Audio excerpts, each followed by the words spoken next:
Thank you for downloading this Council on Foreign Relations video. CFR is an independent national membership organization and nonpartisan research center. For more information, please visit us online at cfr.org. There's a series of meetings that we have put on to connect Foreign Affairs subscribers with our editors and authors. And tonight we also have members of the Council on Foreign Relations joining us as well. Past sessions are viewable on YouTube, and remember to follow us on Twitter and friend us on Facebook. I'm serious.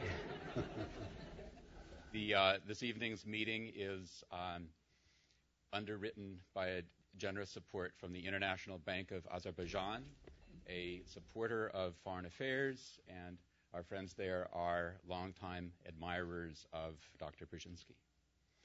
Now, our esteemed editor, Jim Hogue. Thank you, David, very much, and welcome to all of you, subscribers and members. Just a couple of the opening kind of claims. First, please turn off any electronic machines that you have on you, Blackberries, etc. Don't put them on vibrator. Turn them off altogether. This is an on-the-record session, and Dr. Brzezinski and I are going to converse for about 25 minutes or so, and then we're going to go to you all for questions. And when we get there, please wait for a microphone. We have hand mics that will be coming your way. Tell us who you are, and then try to ask a question or make a comment in a very concise form, because we've got a tight time frame tonight and an awful lot to discuss and a great speaker. So let's take maximum advantage of it. The topic tonight, well, first of all, the author. You all know him very, very well, I'm sure, Dr. Zbigniew Brzezinski. He was President Carter's National Security Advisor from 1977 to 1981. He is currently counselor and trustee of the Center for Strategic and International Studies. He's a distinguished teacher, author, and analyst of foreign policy. Now, tonight we're here to discuss his latest essay for Foreign Affairs. It's in the September-October issue, and it's entitled An Agenda for NATO Towards a Global Security Web. What makes this timely is not just the NATO operation in Afghanistan, but we're in a period of time in which NATO is going to be reconsidering what its basic strategic message is. In fact, I think, Zbig, if I've got it right, by the summer of next year, they want to have an updated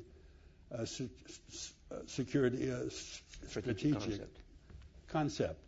The current one, it dates from 1999, which of course is before 9/11 and is before the Afghan campaign. Just by way of prologue, Zbig introduces his piece by reminding us that while there have been all sorts of comings and goings in the NATO world, issues that we didn't always agree on, it really was, taken as a whole, a great success up to date. In fact, there are three great successes that he points out for us to keep in mind as we discuss NATO going into the future. NATO was instrumental in institutionalizing, if you will, three great developments over the last 60 years, the history of NATO. The first was institutionalizing the end of Europe's civil wars, the last two of which were World War I and World War II, rather hard to forget. The second was protecting Europe, first Western Europe and then Eastern Europe as well, against Soviet dominance. And finally, helping to arrange for the peaceful termination of the Cold War. Now, these great accomplishments were primarily defined, or at least the terms of NATO were primarily defined in military terms. I mention that because the world we're in now and that we're looking at for the immediate future is one in which the primary definition is probably going to be non-military. At least Big raises that. We can discuss what he really means by that. But the security challenges today are novel, and they are different than the ones in the past. They are, to a great extent, from outside Europe, not inside Europe.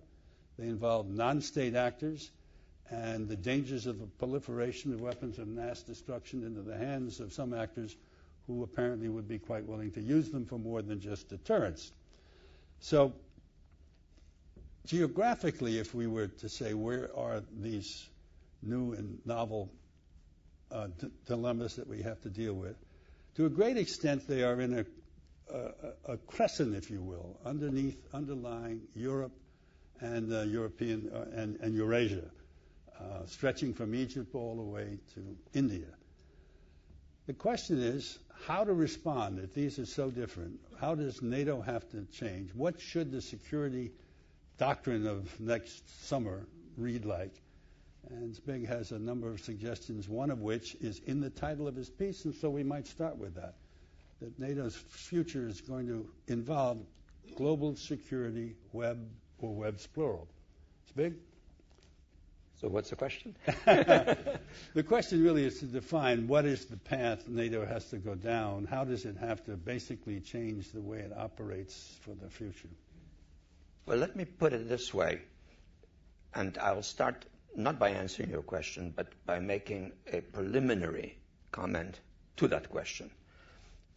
I do argue in the article that the long-range role of NATO these days is, in fact, to exploit its potential for shaping some sort of a global web of relationships, security relationships, in which NATO, in effect, without officially designating itself as such, acts as the web, the hub of the web. And the other partners I discuss in the article could be, for example, the Russian-sponsored Security Treaty Organization, which they set up after the disintegration of the Warsaw Pact as a kind of formal response to NATO. It could be the Shanghai Cooperation Organization, which is an institution that engages China, Russia, the Central Asian republics, but now several countries in the area are beginning to adhere to it, and so forth. But to do that effectively, I also stress that NATO has to remain a credible and effective regional security organization. That is the point of departure, because the combination of these two propositions, in effect, asserts that the West has, for its own security's sake, remain a united, reasonably coherent alliance so that its security is protected.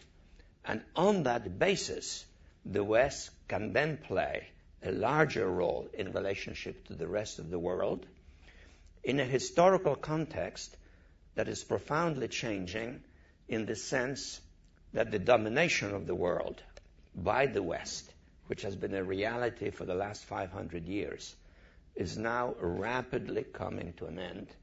In fact, basically, it has already come to an end, but the end is not very precise. It's a little messy, and as a consequence, there's a great deal of uncertainty. What ought to be what?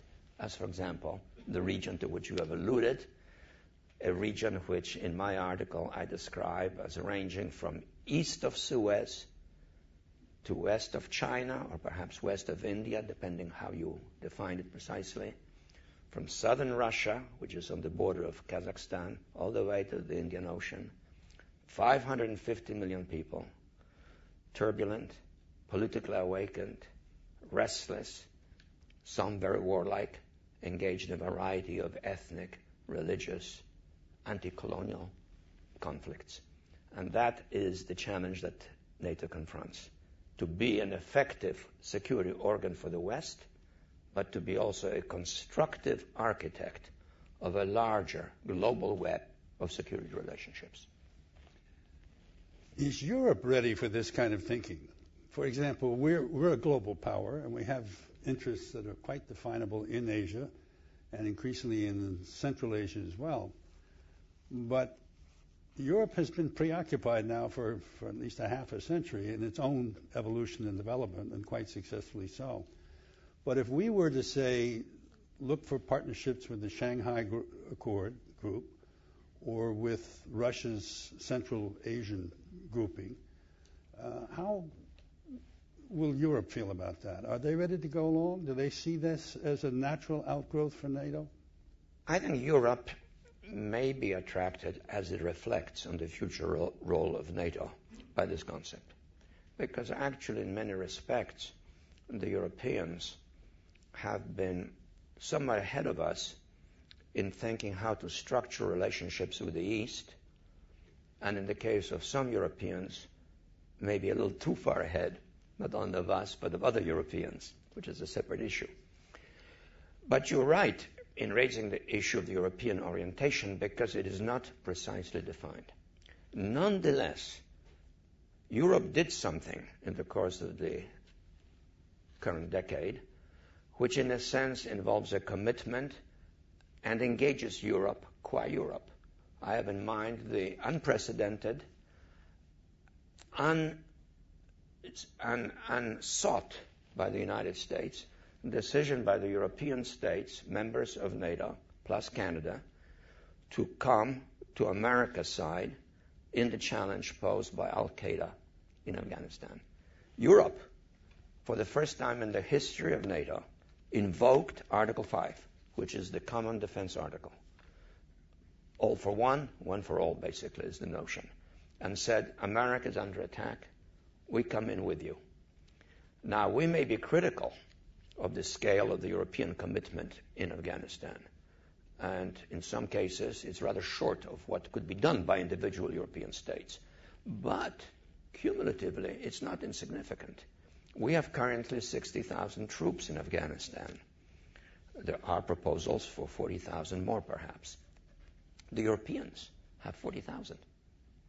Now, not all of them are engaged as directly in combat as our forces are, but some of them are. Mm-hmm. The British particularly, the Dutch, who, however, will be leaving before too long, the Romanians, the Poles, the Canadians, who proportionately have taken larger casualties than we, if you compare the populations, the French, now increasingly, and I'm probably missing some, but these are the sort of most engaged units. And that's not bad. And that means that, in a sense, Europe is there by its military presence, even if Europe is somewhat absent as a strategic partner of the United States in terms of strategizing about global security. Now, you do raise a question, though, about Article 5 and whether it needs to be clarified. It's somewhat ambiguous, or at least it's not an absolute one for all and all for one. Each member is allowed to decide how much they want to do, including maybe nothing. And we have at least several countries involved in the coalition in Afghanistan that have announced troop withdrawals next year. What is it about Article 5 that you think needs to be amended, given NATO's expanded role in the future? Well, the problem is that NATO now has 28 members, first of all. Right. And the American presence in Europe is much smaller than it used to be in the past, so that the American voice is somewhat less instantly decisive. And Article 5 was fashioned almost entirely in order to overcome American reservations about getting committed to a defensive treaty that is obligatory. And that goes all the way back to the second half of the 40s, when the Europeans felt extremely vulnerable, wanted American forces back in Europe, and wanted these forces to be almost automatically committed to the defense of Europe. How to overcome that American reticence? Well, essentially by a formula, Article 5, which is the article that triggers commitment and action, which has in it phrases which in effect give the signatory parties the right to decide how to be engaged. The operative phrase is, as it deems necessary, between commas, in a larger statement in which there will be, of course, collective assistance to any member of NATO who is the victim of an aggression. So that each member then participates in collective response, but in a fashion, level of engagement, character of engagement, as it deems necessary. And that was to make it palatable for the United States. And that made enormous sense at the time, because if the United States wasn't prepared to be committed, There wasn't anything else there. In fact, when the Allies and we signed that treaty, there was enormous pressure on the Americans to come in and deploy forces in Europe right away in order to defend Europe. We were reticent. We didn't want to move in so fast. And our initial planning for the defense of Europe, I hate even to say this publicly, but actually was based on the premise that our objective in Europe will be to retain a bridgehead after the Russians overrun Europe. And then when we get our ducks in order, together with our monopoly of nuclear weapons, we'll come and liberate the Europeans again. And of course, this wasn't terribly appealing to the Europeans. They weren't terribly reassured by that. But then something happened. The war in Korea. And the war in Korea made everyone, including us, very conscious of the possibility that the same thing may happen in Europe, and rapid American deployment, which meant that American forces were there in huge numbers. And therefore, it didn't really matter if somebody was attacked, if country X deemed it inappropriate to use its forces, because what really mattered were American forces. But today, we only have about 30,000 combat troops in Europe. And today, in fact, how different countries react as they deem appropriate is very important. And NATO has operated ever since its inception on the principle that decisions are made, in effect, by unanimous consensus. Again, that didn't matter when the decision of one mattered. And then everybody else would be part of that consensus, and if someone wasn't, it was a matter of indifference. But today, with 28 members, that's much tougher to get consensus. Just think of the animus between some members of NATO. I won't mention countries because that would be invidious. But some members of NATO hate each other, have something close to, if not direct and indirect, territorial disputes. And even worse to say this today, we live in an environment in which not all members of NATO, not all governments of NATO, are entirely immune to what might be euphemistically called financial inducements. And therefore, the possibility of external influence affecting the conduct of a particular government in a critical moment cannot be entirely ignored. So we have an Article 5, which, while operative historically, might not be all that capable of generating a rapid response. And that, in turn, in my view, creates two needed remedies. The first is that individual members of NATO who might feel, rightly or wrongly, that they are potentially vulnerable to an outside attack by a non-member, and again, I'm not going to be geographically too specific what I'm talking about, have to have, in my judgment, not only in addition to their participation in NATO, an autonomous capability for indigenous self-resistance for at least 2 to 3 weeks. Enough for the issue to escalate to a level of a major international crisis, which would then generate more pressure on NATO to respond. And, for example, the Georgia-Russian case is interesting because while Georgia was not a member of NATO, the conflict ended with Russian tanks about 30 kilometers from Tbilisi, right, and nothing in the way, which means that the whole government could have been taken over. The country could have collapsed. It could have been something similar to Czechoslovakia 68. But if hostilities had continued, and if the Georgians had been able to continue resisting, then public pressure, 2 or 3 weeks of time, television accounts, big country, small country, public anger, all of that could then generate pressure within NATO for collective response. So that's one very important new element which has to be thought about. And the second one is, and I don't have a remedy here, but I point to the problem. We may have to rethink what we mean by consensus in NATO. Does it really have to be unanimous? Why does it have to be unanimous? If you have a membership of 28, why couldn't it be? I'm pulling the number out arbitrarily. 25 out of 28, or 26 out of 28, or 24 out of 28. In other words, we ought to look at that provision. And there is a further little addendum here. There is an obscure article in the NATO treaty, I believe. Article 13. 13, exactly, 13, which simply says that a member of NATO becomes a member of NATO indefinitely, but any member of NATO can quit after 20 years. I suggest in my article that in thinking about the future of NATO, that the Secretary General of NATO will be thinking about the future of NATO, perhaps some thought ought to be given to a provision whereby, in addition to members of NATO being able to leave if they so wish after 20 years, there ought to be some provision whereby a member of NATO can be expelled from the lines for non-performance, for as simple as that. That is to say, for diverting so dramatically, either in terms of its security programs, military posture, or political orientation, that it really is not consistent with the purposes of the treaty. Now, again, that's something to look at. But it does seem to me that if we are serious about devising a strategic concept for NATO, this issue which you have raised is one that needs to be thought about very seriously. Let me play spoiler for a moment.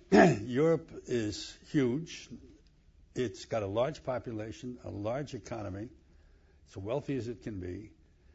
Its defense budgets, however, are minuscule, and if my reading is correct, they're all declining still. European publics, when polled, are 55 to 60% against the current NATO operation in Afghanistan. Is the past really going to be the future in this sense, that the United States will still be providing all the military muscle such as it is, and Europe, regardless of its size and its wealth and its strength, is going to provide services of one kind or another? Well, that's fair. I think there's that doesn't bother you? Well, no, it abstractly bothers me, but I'm a realist, and that is a reality.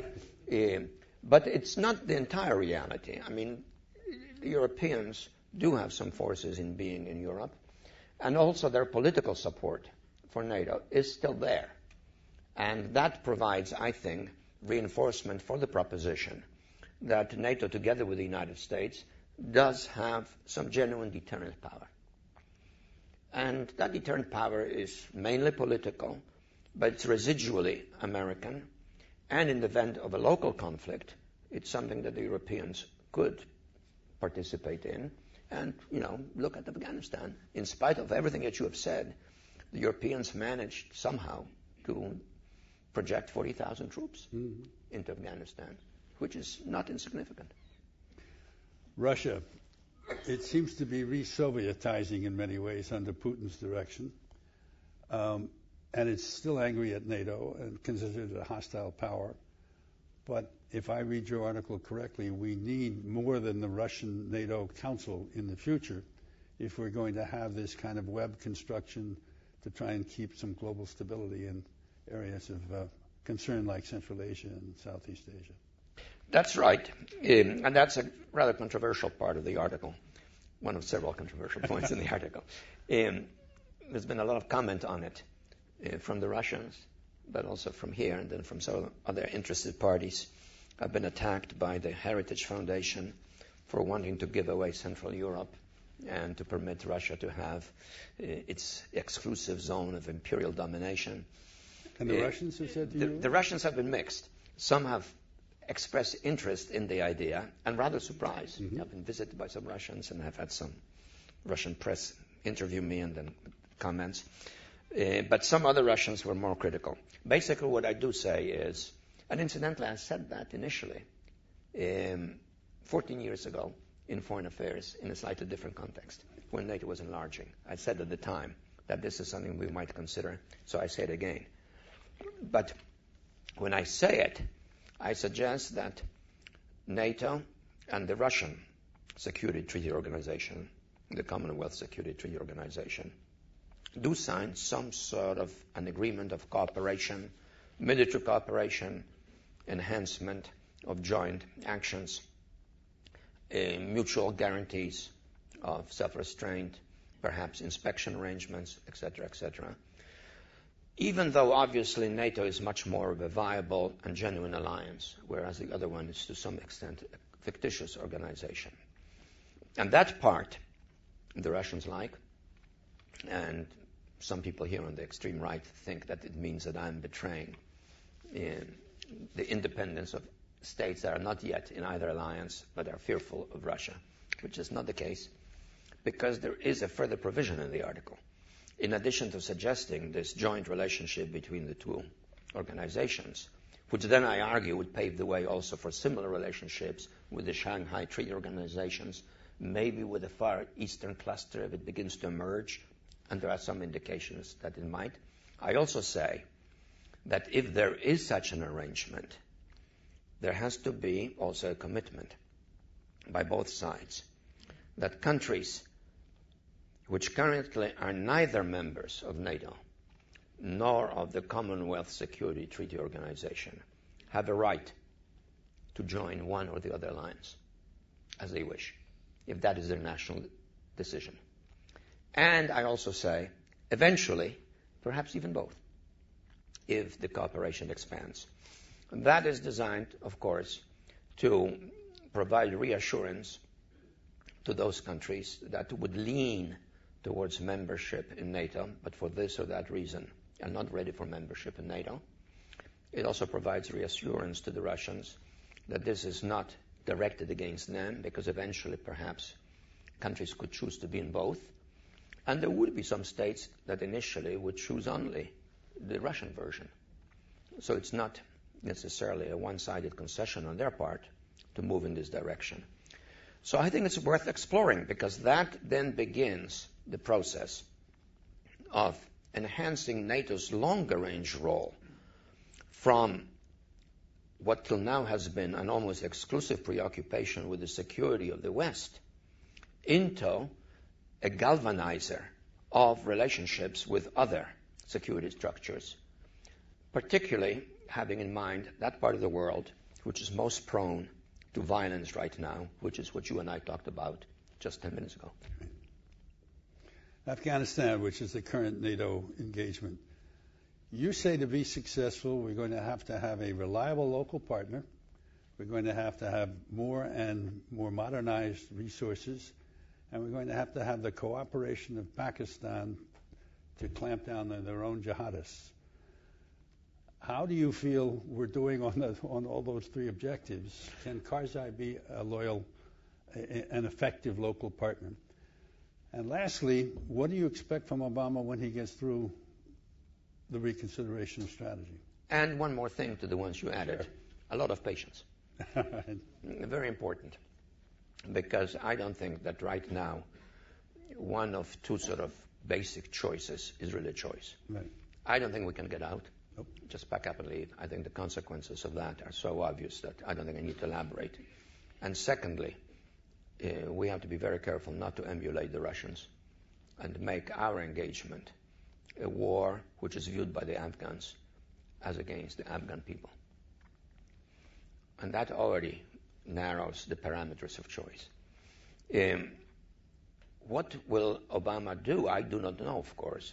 But I suspect that the list that you described is something that he's going to emphasize himself, which is, in addition to the military component, we have to have a political component, one in which more of an effort is made to have the Afghans out in the field and sooner, and more of an effort is made to get the Pakistanis to make a 100% effort to crush the Taliban, not just in Afghanistan, but also to help us in Afghanistan, because otherwise that will not end.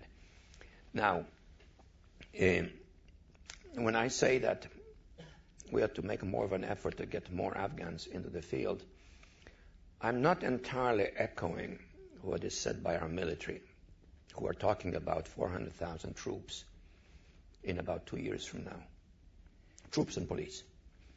Because that seems to me to focus excessively on the notion of a national army and a national police force in a country which doesn't have the traditions of a highly centralized, unified, permeating state, but a country in which the state plays a kind of indirect role of arbiter among de facto statelets in the country, based on ethnic, linguistic diversity. So I would much rather create much more rapidly, within a year or so, an Afghan force, some of which, of course, is in Kabul and may be subject to national government's authority also in the major cities. But much more of that force also as local militias, subject to local arrangements. And I honestly don't think that we need several thousand American military trainers fashioning the Afghans into soldiers a la U.S. Army, or even a la the Iraqi Army. There's a very simple reason for it, which is answered by posing a question. If we need 2 years to train these guys with our instructors, I would like to know who trains the Taliban. How come the Taliban is so effective that we now say that even with 60,000 troops, we're not sure we can win? Who trains them? Well, we know who trains them. They train themselves for the kind of warfare they do, and they do a damn good job because they're damn good fighters. They fought the Soviets and drove them out. And if we are able to mobilize enough Afghans on a local and national basis, differentiating, give them uniforms, give them weapons, and give them a significantly higher wage than the monthly average wage in Afghanistan, my guess is we would get an Afghan fighting force which would be able to take on the Taliban, because if current so-called public opinion polls are to be trusted, I say so-called because I don't quite know how you conduct a public opinion poll in the villages of Afghanistan, and I haven't read any reports of a lot of poll takers being killed or kidnapped, so I assume that's not happening. But somehow or other, there are indications nonetheless, and I'm not making fun of these indications, they're probably accurate. Mm-hmm. Right now, the large majority of the Afghan people are against the Taliban. So I think we can do it. Yeah, but we must avoid making this an American war with a kind of British, French, European extension, which smacks of foreign domination and is reminiscent of the colonial age. One last question, then we're going to go to the audience. Some dire analysts looking at the Afghan situation and saying, if it doesn't work out, if we have a failure or at least an incomplete ending, that it'll be the end of NATO. What do you think? Well, they may be right, but the problem is that something else may be right much sooner. That is to say, if they decide to leave, for example, or if we decide to leave. And that would also mean the end of NATO, because everybody's credibility would be shot, and we would look reckless. We're in there for 8 years, and then all of a sudden the going gets tough, so we pack up and leave. So, the end of NATO could happen under either one of the scenarios. If we avoid the first, maybe the second one won't transpire, if we're smart. But I think we have to be much smarter than we have been so far.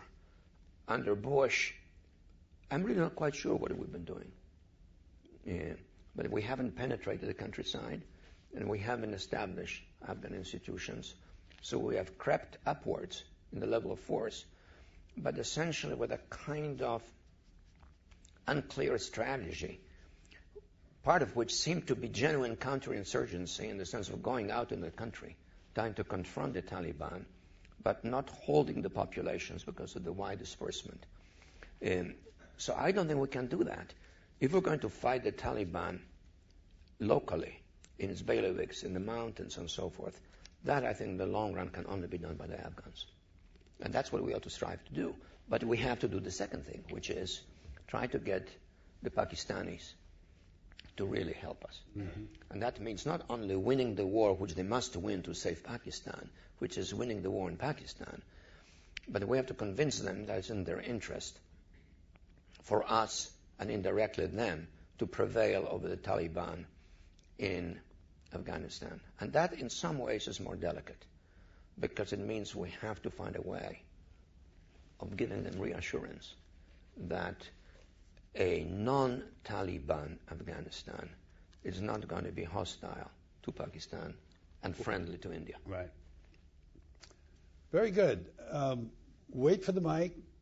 Give us your affiliation and ask a nice, concrete, concise question. Where's some hands? Right in the middle there. Yes. Bill Drozek. Coming your way. Bill Drozdiak, American Council on Germany. Anybody who spends time in Brussels is mystified by the lack of contact between NATO and the European Union.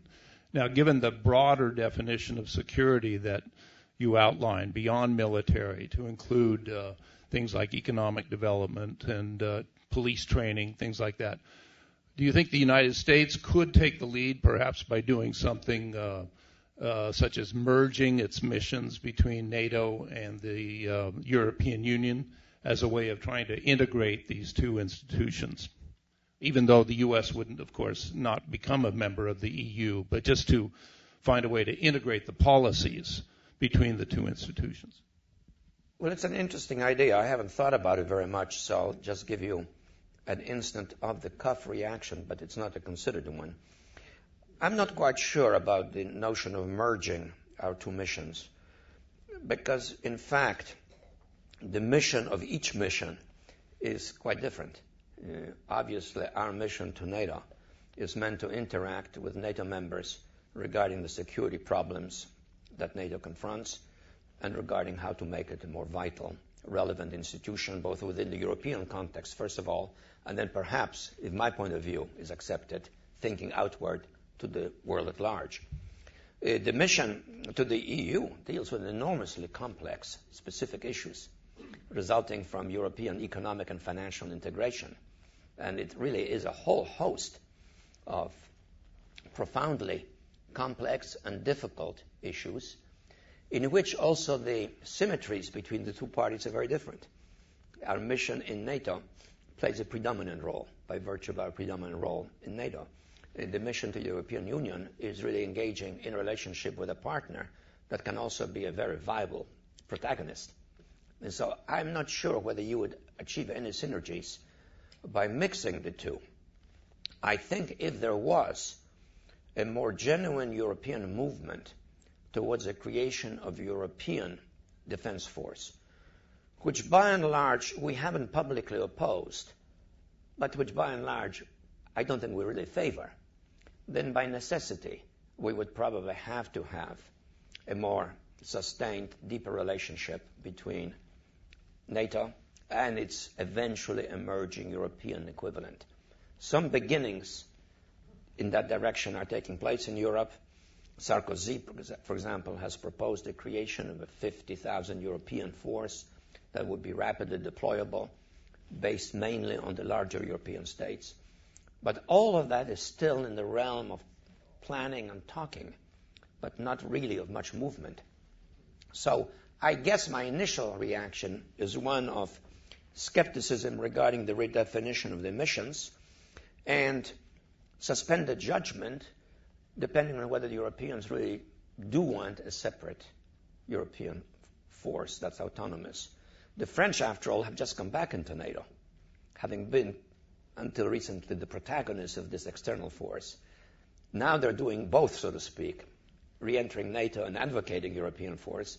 But I'm not sure that the Europeans, given the limitations on their defense budgets, not to mention the economic crisis, are likely to try to have both at the same time. Yes, right here, front row. Ode Aberdeen. Dr. Brzezinski, the vision you have... Is that turned on? Can you hear? Maybe a button. The vision you just outlined, for it to succeed, the Iranians have to be taken into account. If we do attack Iran... Can you all hear? If the Israelis... Put the mic a little closer. I don't think you're speaking to the mic. I said the vision you outlined did not mention the role of Iran. because Iran has a role to play in the stability of Afghanistan and Pakistan. The event of a U.S. attack on the Iranian nuclear facilities, or in the case of an Israeli, what will that do to your strategy? Could you all hear it? What about Iran, which plays a major role in the area? What would be the consequences of a U.S. or an Israeli attack on Iran? Well, I don't think they would be very good for the United States. I don't think in the long run they would be very good for Israel either. They probably wouldn't be very good for Iran also, maybe in the short run. But unless one really absolutely has to do something like this, it's always better to be cautious and prudent and think of alternatives. And I think we are thinking of alternatives. We are attempting the negotiating track. My view on that is that we have to pursue it. My view of that also is that if we are to pursue it, we have to be serious about it. And to be serious about it, you have to negotiate without continuously making threats that the other side will be punished in this or that fashion if it doesn't accept our point of view. You have to avoid hinting that you might be using force. You ought to discourage another party that is publicly making threats that it will attack if it is not satisfied. And in my view, you have to be willing to negotiate on a set of issues and not just on one issue, right, so that there is some possibility for quid pro quos in order to move the process forward. If we do that, then obviously we need time to negotiate. But recently, two statements were made regarding the question of time. One by Gates and one by the head of the Mossad to the Knesset. They both agreed that the really operating deadline by which a serious, genuine Iranian threat would arise is roughly 2014. It's not next year. People to stir up anxiety talking about next year. Well, first of all, Iran is not going to have the bomb next year. If it has a rudimentary device, it's not going to commit national suicide by trying to drop it on somebody without knowing in advance even whether it's going to go off. And dropping a rudimentary device is not all that easy. It's very different from dropping a bomb in a reliable aircraft that can penetrate somebody else's air defenses and can deliver it with the desired impact, not to mention medium-range rockets if the enemy is specifically Israel. So we're not dealing with an immediate threat. And therefore, I think we have to investigate the possibility of negotiations, because if push comes to shove and either the United States attacks Iran, which I don't think we would on our own initiative, or Israel attacks Iran, Iran will retaliate against us, because basically it cannot effectively retaliate against Israel. And if Israel strikes, they will interpret it as having been done in collusion with us. And we'll then have a real mess in our hands in Iraq, from which we're getting ready to withdraw troops. It'll be a very serious problem there. We'll have a bigger mess than we already have in Afghanistan. And there will be a real spike in the price of oil. So we'll suffer very serious domestic economic consequences. So I fail to see how, unless there is an utter emergency precipitated by an act of aggression, why the United States should start a nuclear war when we didn't, when Stalin was threatening us. And Stalin, I think as we all know, was quite capable of killing a lot of people. And when Mao Zedong was talking about the nuclear war takes place, 300 million are dead, well, big deal. Well, I can see how he might calculate, because we have 300 million people. They have well over 1 billion, so that's not a bad exchange, actually. But he didn't. He didn't. We deterred him. So why should we be so absolutely convinced, almost to the point of it being a principle of faith? In fact, it's mostly a principle of faith, that Iran, the moment it gets its nuclear weapon, some years from now, is going to immediately strike with it and thereby commit suicide.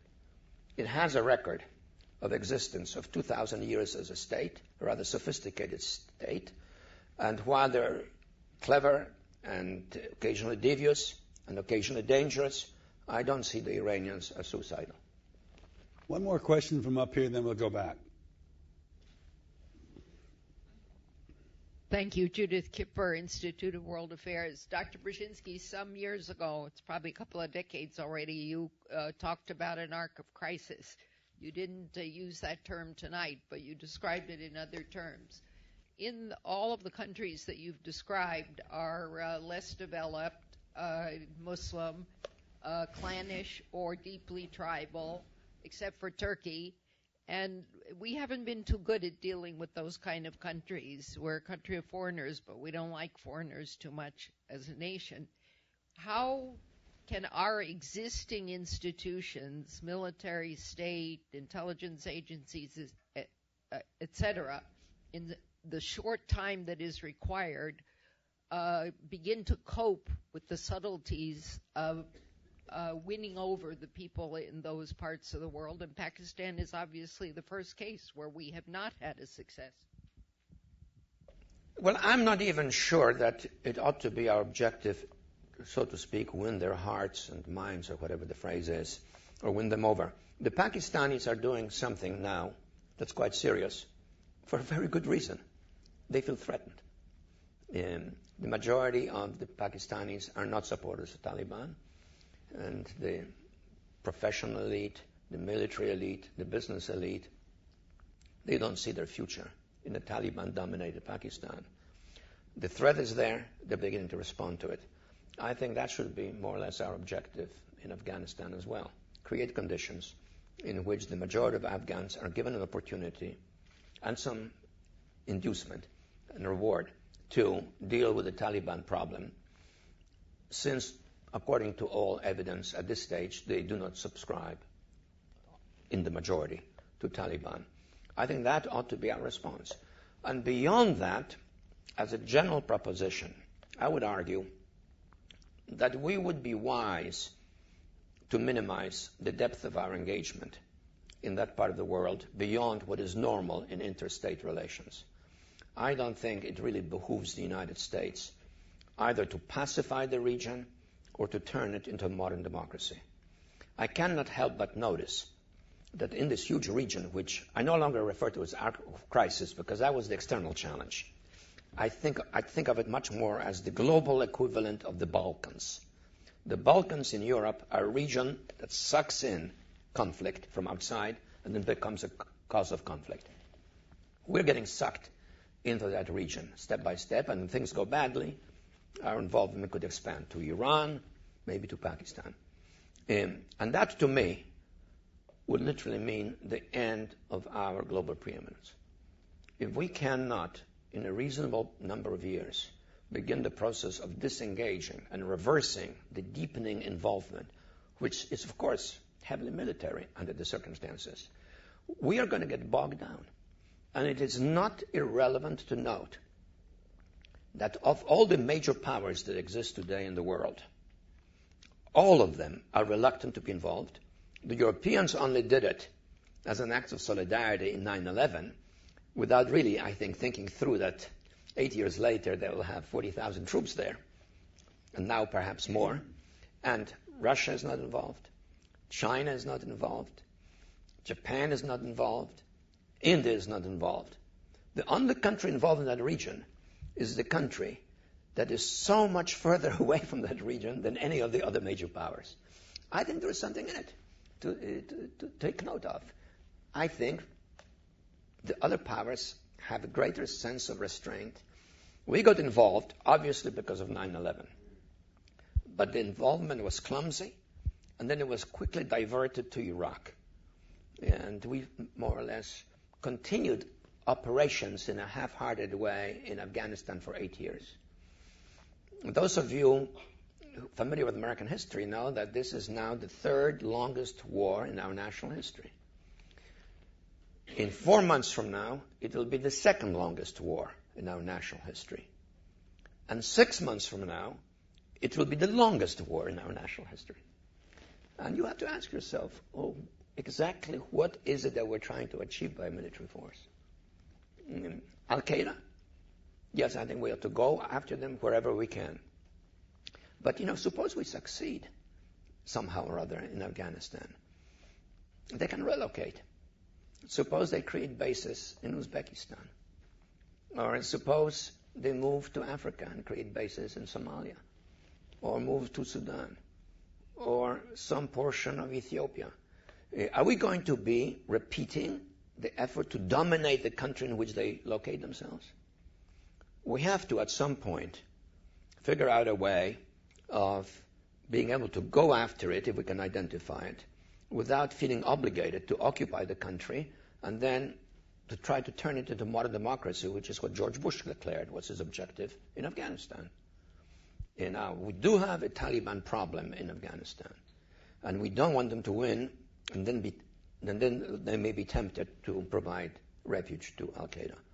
So that's why we're stuck. But I think we have to look beyond that and start asking ourselves seriously, if there is large-scale violence between India and Pakistan, for example, things spill over, are we going to get involved in that too? I mean, at some point we have to ask ourselves, what is it that the Chinese, Japanese, Indians themselves, Russians know that we don't know? Yes, right here in the aisle, halfway back.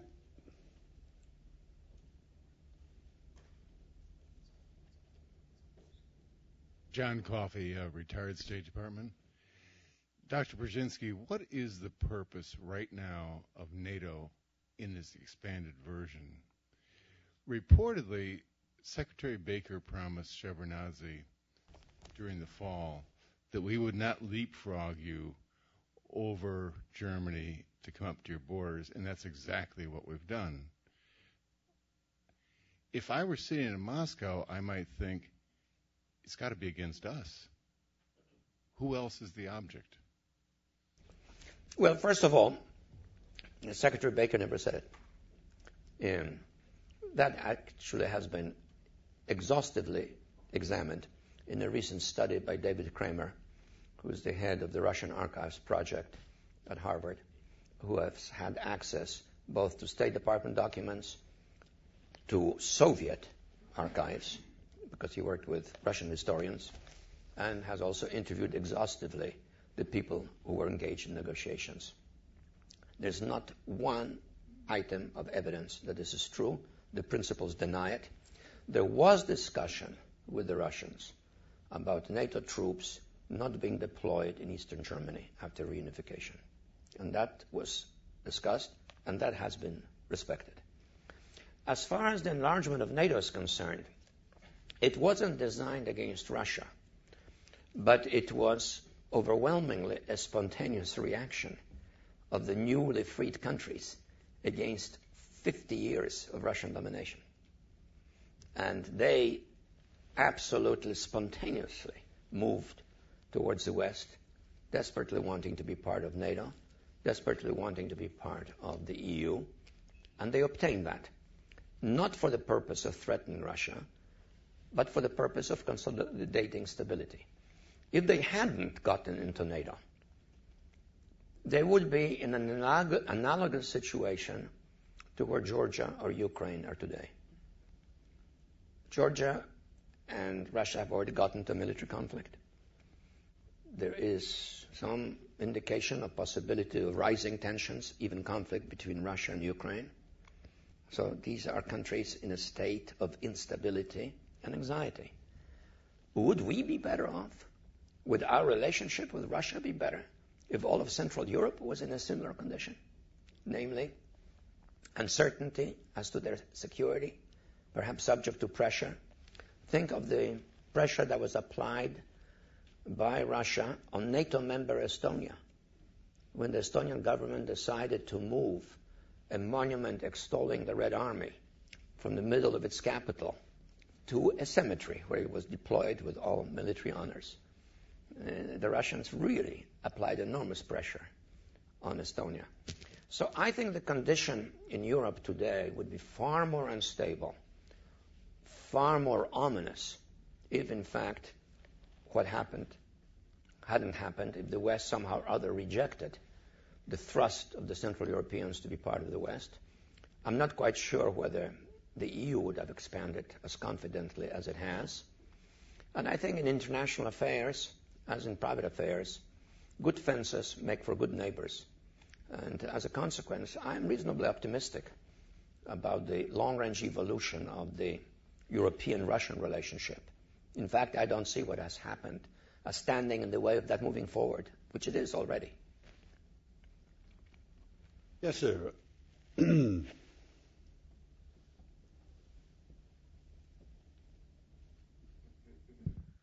My name is John Nolasco. I'm a student at Virginia Commonwealth University in Richmond. My question's about Afghanistan. How would a Afghan force of the scale that you're posing be financed, and how sustainable would that financing be in the long term, several years down the road? Well, I didn't say how large it ought to be. I didn't make any numbers. I cited numbers, which is what our military are proposing, up to 400,000 men combined in the national army and the national police force. I have no idea how many Afghans we would need for what I'm talking about. I can hazard the guess that it would probably be substantially less. But I don't want to make that categorical because I would need to know much more than I do. The current strength of the Taliban forces is variously estimated as ranging between 15 and 20,000. So I would think that even half of what is desired by our military for the Afghan national forces would be enough, maybe even less. But more important than that, I think the risk that combat against the Taliban by us will gain the Taliban more recruits would be diminished. Because what worries me is that if we escalate our own efforts, it may not result in the termination of the Taliban, but in more sustained recruitment, which is exactly what happened to the Soviets. You know, when the Soviets went in 1979, there wasn't instant resistance. There was some resistance, but there wasn't instant resistance at all. And the Russians basically occupied the principal parts of the country rather quickly. But then it surfaced because the Russians deployed their forces all over the place. When the Afghans here or there would stage a resistance, they started burning down villages, killing a tremendous number of Afghans. They killed well over 1 million Afghans. You know, we are upset, and we should be upset when we killed 50, so to speak, collateral damage victims. And we shouldn't. We have to be very careful about that because that breeds hostility. But the Russians killed about 1 million Afghans. And the war rapidly became a national war. I think if we can avoid that, then I think we can probably have enough Afghans doing what they need to do to defend their country or defend their regions. And that would have to be based on tribal arrangements, also ethnic arrangements. Don't forget, this is a multi-ethnic country that's been held together by a grand compromise that's traditional. If we stir the pot too much, like sticking a stick into let's say an ant hole, will mess up this more or less traditional accommodating inter-ethnic relationships. And we're dealing here with, in a country of about 30 million people, with about 14 million Pashtuns, roughly 7 million Tajiks, about 3 million Uzbeks, about 2.5 million Hazaras, and then Baluchis and others. We have to be very respectful of the delicate nature of these traditional arrangements. And creating some sort of national authority means creating some sort of a homogenized entity by violence. That's a terribly risky undertaking. Way over here. Thank you. My name is Mohammed Jawad Khan, and I'm a doctoral candidate at UNVA. My question relates to issues which are a little futuristic, if I may call them. And first of all, may I have your views on President Obama's, in a way, statement that he gave, and which shows his desire as well of making world free of the nuclear weapons. How do you see that playing out? And secondly, with the emergence and the strengthening of regional organizations, do you think UN has become a redundant organization? Thank you. Well, on the first, I applaud the objective, but I realize it's a long-term one. I hope former President Obama will still be alive when it's fulfilled, but I wouldn't make a bet on it. So that gives you some time, some sense of over what time span we're talking. Nonetheless, if we're serious about reinforcing non-proliferation, I think it is useful to make a commitment to the idea that someday we would like not to have nuclear weapons as well. But it's a long-range objective. Is the UN redundant? It's not all that effective, but there's no alternative to it right now. And one should not underestimate its positive accomplishments in a lot of non-geopolitical or military fields. It does perform very good functions in a variety of fields: health, education, food, and so forth. And that's very important. And also creates certain institutional links which over time give legitimacy to peacekeeping and so forth. So, my respect for it is to some extent subject to occasional reservations, but I think it's still desirable and necessary. My apologies to all of you I'm not going to get to because we are almost out of time. We've got time for one more question. Before I take it, let me thank you all for coming and welcome you to join us in the reception after this. A little food and drink and some further conversation. Last question, way in the back. How are you, Dr. Brzezinski? My name's Travis Atkins. So far, so good. Excellent. Thank you. I'm with the International Foundation for Electoral Systems. And my question was whether or not you could clarify for us two strains of thought that I'm hearing about Afghanistan in particular that would seem to be at odds. One is the lack of wisdom that we would be demonstrating if we continue to allow ourselves to become bogged down. But the other is, from Senator Kerry and others I've heard speak about this notion of institution building, this notion of building up the military, this notion of establishing institutions inside of Afghanistan that we would not be reestablishing, but that have actually never existed there. So no one is really saying the word nation building, but they're giving you all the indications that that is what we would find ourselves bogged down in. So could you speak to that a little bit, just clarifying the difference, because it seems like we're doing exactly what you're saying we shouldn't be doing. Well, I have tried to address that to some extent in my comments. So let me add the following. First of all, Obama is right now in the process of making some basic strategic decisions. But this is the second time he's doing it, because he already announced in the spring some initial strategic decisions.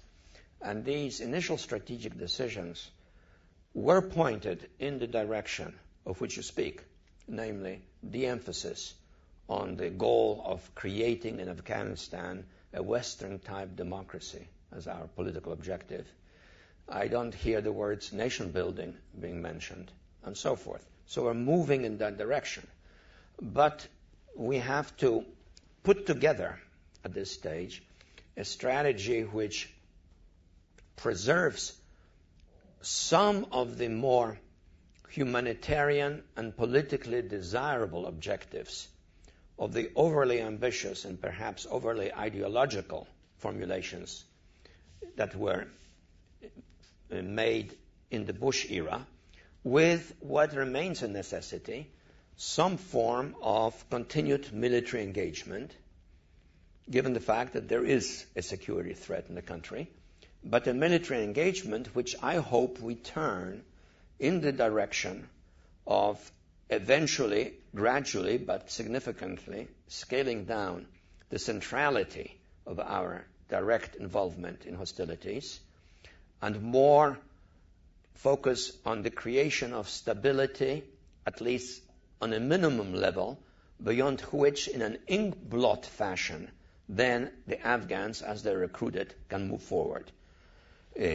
I'm not privy to the military aspects of the current debates in their detail, but I've read the McChrystal report, and it seems to me that it is a little unclear in my judgment as to what we really mean by counterinsurgency when he writes about it. My own sense is that we ought to prioritize it to mean, first of all, protecting the cities, including the capital. It would be a very major political setback if a major city was lost and something like a provisional Taliban government could be established, which means, therefore, not only Kabul, but Kandahar, Jalalabad, Herat, and so forth. It means, in my view, the major towns. It means the principal roads linking the foregoing, including the circumferential highway, which is critically important, and the main roads leading to Pakistan for obvious strategic reasons. And then beyond that, what is feasible in terms of gradually increasing the scale of control, hopefully by friendly Afghans armed by us, but in many places acting on a decentralized basis. For example, the Tajiks are very good fighters. They held the Panjshir Valley against the Soviets, against all Soviet offensives. They're quite capable of doing the same.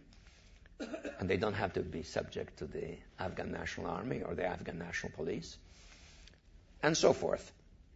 I think in that context, we will move towards a strategy which we would then continue to amplify by helping the more modern parts of Afghanistan to consolidate themselves, develop education, at least in the urban centers and in the major towns, move forward on the whole question of male-female relationships, though without too much American involvement in seeking such changes in the remote villages, etc., etc., etc. It's this kind of comprehensive, differentiated approach which I'm hopeful that the President will endorse.